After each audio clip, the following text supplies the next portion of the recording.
Julien Tisserand, responsable de projet à Enedis. J'ai en charge la rénovation du poste électrique de Rueil-Malmaison.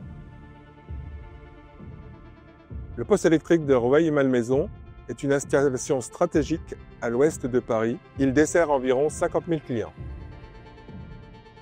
Face à l'évolution des usages électriques, Enedis et RTE ont entrepris une modernisation de ce poste électrique. Ce projet est d'ampleur pour Enedis puisque c'est le plus gros investissement dans son histoire. Il représente à ce jour à peu près 60 millions d'euros. Nous avons confié le mandat de ces travaux à l'entreprise NGE, en particulier Génie Civil et Fondation.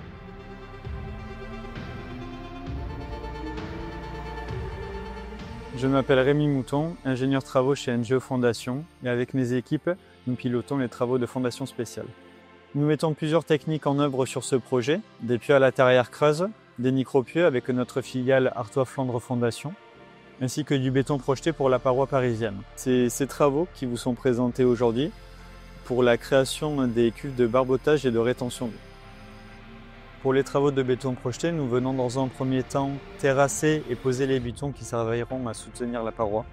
On vient ensuite terrasser entre les pieux pour pouvoir venir poser le ferraillage selon le plan défini. Vient ensuite la phase de béton projeté que l'on vient réaliser sur toute la surface des cuves. On utilise la technique dite de la voie sèche qui consiste à projeter un mélange sec de ciment et de granulat auquel on vient ajouter de l'eau en bout de lance uniquement. C'est une technique adaptée aux zones contraintes comme c'est le cas ici. Bonjour, je m'appelle Paul Culot, ingénieur travaux chez NGE Génie Civil. Le chantier présente plusieurs particularités. La première particularité est que nous travaillons par phase à côté de bâtiments en exploitation. Donc, ces bâtiments sont alimentés par des réseaux électriques qui sont souterrains ou aériens.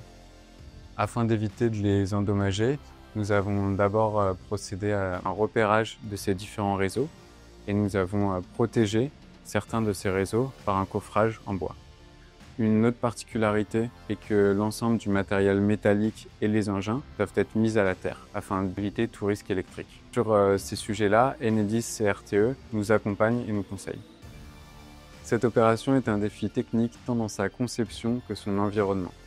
Elle réunit plusieurs entreprises spécialisées dans leur domaine, dont 3 entreprises du groupe NGE, pour un projet multimétier qui fait sens et utile au territoire. Malgré l'espace restreint et la superposition des tâches, NGE a su surmonter avec brio ces obstacles. Nous soulignons leur investissement en matière de sécurité. Le chantier est propre et bien organisé. C'est une collaboration saine où les échanges sont constructifs. Ils sont également proactifs en matière de formation sur la sécurité, en particulier les risques électriques propres au poste source d'Enedis. Ce partenariat laisse présager une fin de chantier réussie d'ici 2033.